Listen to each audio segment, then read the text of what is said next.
ক্ষুধার্ত থাকবো, আমাদের বিলাসী জীবন আমরা বর্জন করব। যুদ্ধের মাঠে আরামে থাকা যায় না। আমরা ইসরায়েল, আমেরিকা, ভারতের কোনো পণ্য, আমরা একটা টুথপেস্ট, একটা পানির বোতল আমরা কিনবো না। রাজি আছেন তো? সিদ্ধান্ত করেন, রাজি আছেন তো? যারা ইমানদার তারা হাত তোলেন, যারা মুনাফিক তারা হাত তোলার দরকার নেই। কারণ মুনাফিকরা কখনো আল্লাহ বলেছে মুনাফিকরা কখনো মুসলমানদের পক্ষে থাকে না, মুসলমানদেরকে সহযোগিতা করে না। কে বলছে? আল্লাহ। মুনাফিকরা মুসলমানদেরকে সহযোগিতা করে না। এক নম্বর আমাদের কাজ, আমরা কোনোভাবে কোনো অবস্থাতে বাধ্য হলেও, আমরা ঠেকায় পড়লেও ইসরায়েল, আমেরিকা এবং ভারতের কোনো পণ্য কিনব না। দুই নম্বর, আমরা এই জাতীয় কোনো পণ্য বেচব না। সারা পৃথিবীতে যত ধর্ম আছে দুই ভাগে বিভক্ত, মুসলমান এবং অমুসলমান। অমুসলমান যে ধর্মের হয় তাদের জাতিগত শত্রু মুসলমান।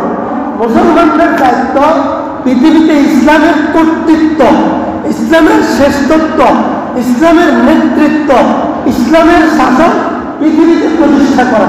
এটা কার দায়িত্ব? মুসলমানের। কেন? ইসলাম কেন শ্রেষ্ঠ? যখন ইসলামের শাসন প্রতিষ্ঠা হয় তখন অমুসলিম নারী, অমুসলিম শিশু, অমুসলিম রোগী, অমুসলিম গরিব কারো বিপদ হয় না। মুসলমানের শাসন যখন পৃথিবীতে শাসন হবে তখন কোনো জায়গায় কোথাও শত্রু যদি হয়, ওই শত্রুর সন্তান মুসলমানের কাছে নিরাপদ।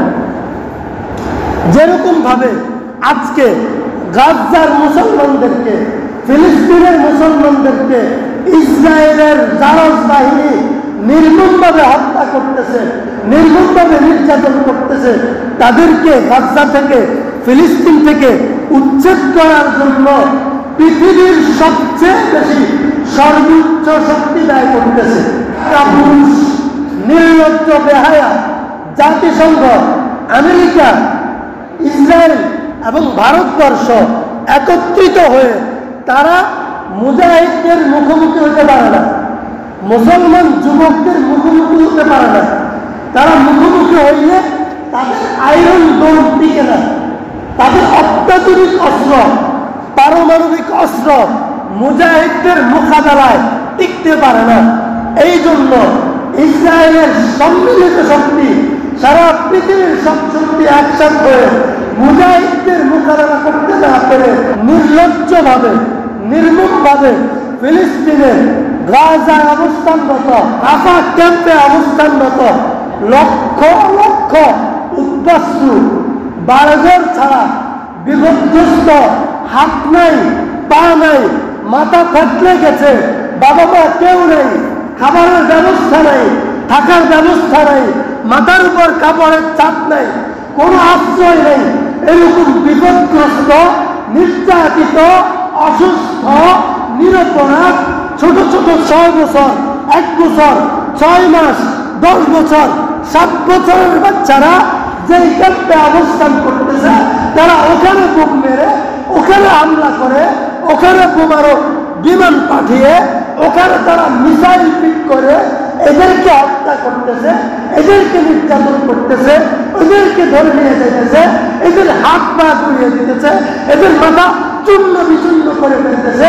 এদেরকে পৃথিবী থেকে উচ্ছেদ করার জন্য রাফা ক্যাম্পে, শুধুমাত্র একটা ক্যাম্পে প্রায় 1.5 লক্ষ নারী ছিল, নারী, শিশু, অসুস্থ মানুষ, ওদেরকে একসাথে হত্যা করে ফেলছে। এটা কি যুদ্ধা জাতির কাজ? এটা কি সেনাবাহিনীর কাজ?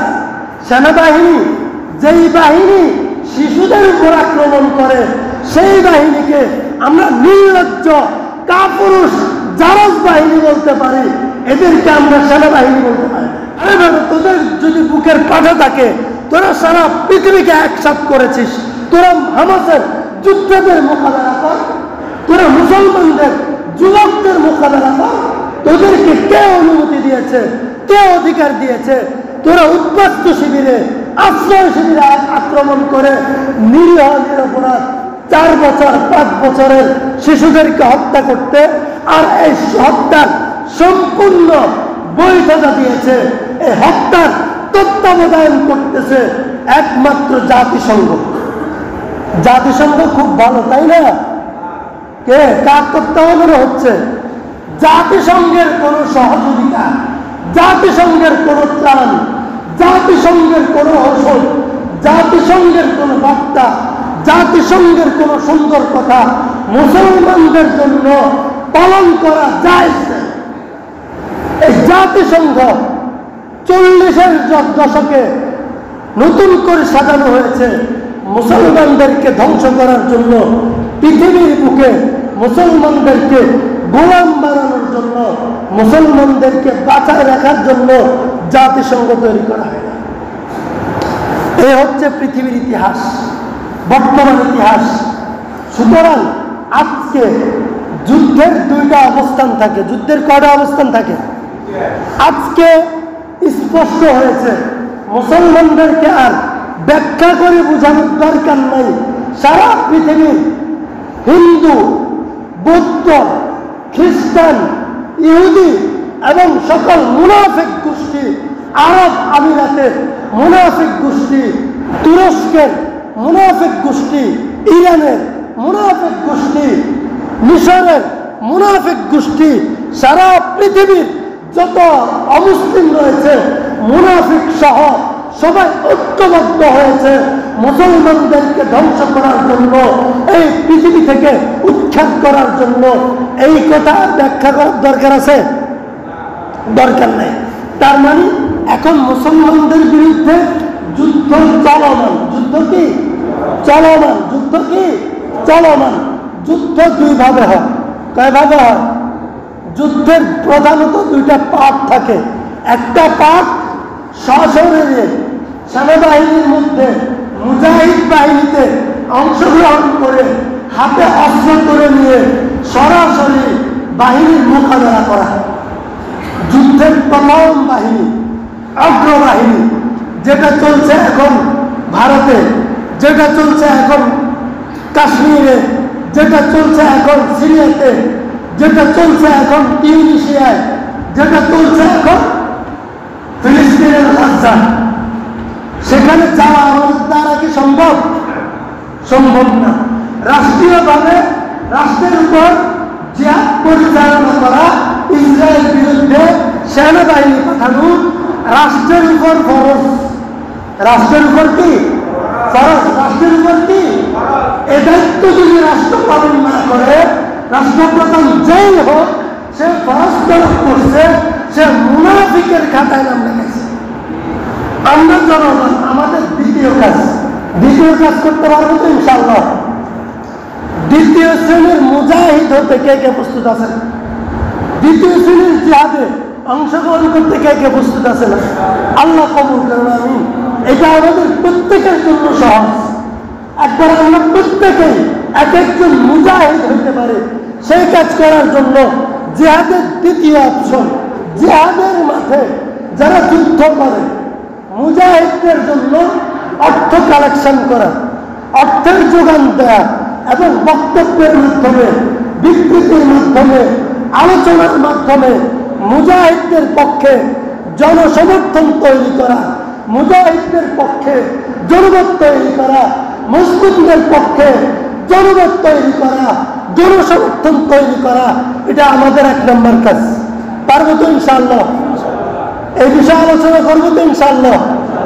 এরপরে আরেকটা কাজ, তাদেরকে অর্থ পৌঁছানো এবং তাদের পক্ষে জনমত তৈরি করা একটা কাজ। 2 নম্বর কাজ, শত্রুদের বিরুদ্ধে আমরা কি করতে পারি? যারা জিহাদ করে, যারা যুদ্ধ করে, তাদের তৃতীয় কর্ম থাকে যেন শত্রু বাহিনীর অস্ত্র, শত্রু বাহিনীর খাদ্য, শত্রু বাহিনীর অর্থ, এই 3টা যেন তারা যোগান দিতে না পারে।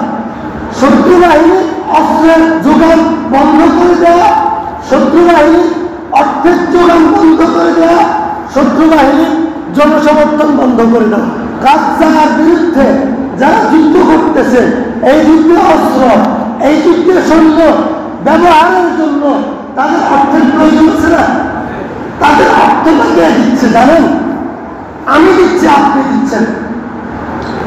ইসরায়েল, আমেরিকা, ভারতবর্ষ, সারা পৃথিবীর মুসলমানদের সাথে তারা ব্যবসা করে এবং আমাদের প্রত্যেকের গ্রামে গঞ্জে ঘরে বাজারে প্রত্যেক জায়গায় ইসরায়েলের পণ্য, আমেরিকান পণ্য এবং ভারতের পণ্য আছে কিনা? আমরা ইসরায়েল, আমেরিকা, ভারতের পণ্য ব্যবহার করি কিনা?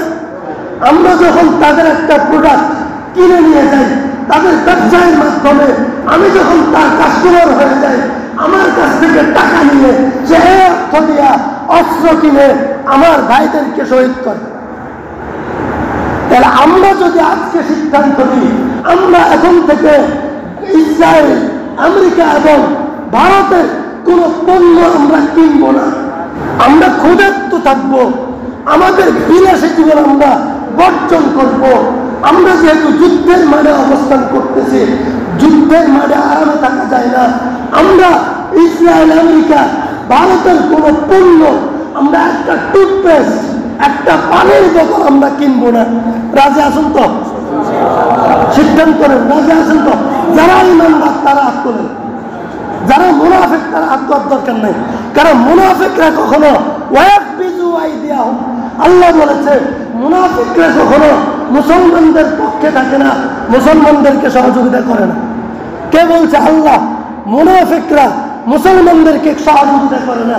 এক নম্বর আমাদের কাজ, আমরা কোনোভাবে কোনো অবস্থাতে বাধ্য হলেও, আমরা ঠেকায় পড়লেও ইসরায়েল, আমেরিকা এবং ভারতের কোনো পণ্য কিনব না।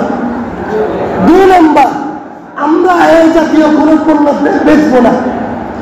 যদি কোনো দোকানদার মনে করে যে আমি ব্যবসার জন্য, আমি ব্যবসার স্বার্থে রাখতে হয়, যদি কোনো দোকানদার মনে করে, আমি বলবো এটা মুনাফিকের আচরণ। এটা কি?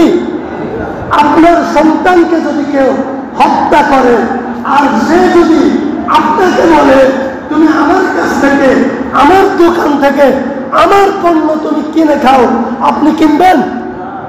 আপনি কিনবেন? আপনি বলবেন না খেয়ে থাকবো, তার কাছে যাব না, আত্মমর্যাদায় রাখছে। সুতরাং যে আমার ঘরে আছে সে আমার সন্তান। গাজার যে শিশু, 6 বছরের শিশু, তার মাথা থেকে সম্পূর্ণ বিচ্ছিন্ন হয়ে গেছে ঘাট থেকে, সে আমার সন্তান না। যে সন্তান 3 বছরের সন্তান আর 1 বছরের সন্তান, ভাই বোন 2 জন জীবিত আছে, বাবা মা কেউ নেই, ছোট 1 বছরের সন্তানকে, ভাইকে কোলে নিয়ে 3 বছরের সন্তান যখন সান্ত্বনা দেয়, সে আগে আমার কলিজার টুকরো সন্তান না? সে কি মুসলমানদের সন্তান না? যে ইসরায়েল, যে ভারত, যে আমেরিকা ওদেরকে হত্যা করেছে, তাদের পণ্য আমি কেন বিক্রি করব?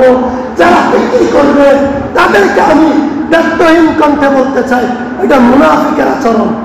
কাদের আচরণ? আমরা কিনবো না, আমরা বেচবো না।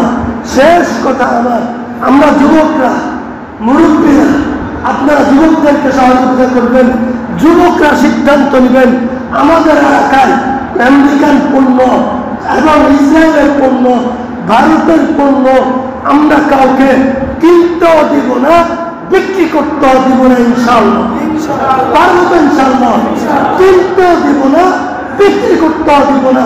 যদি এটা করতে পারি তাহলে গাজার পক্ষে আমাদের সহযোগিতা করা হবে, তাহলে দেখবেন ইনশাআল্লাহ তারা পরাজয় বরণ করতে বাধ্য হবে। আল্লাহ তাআলা গাজার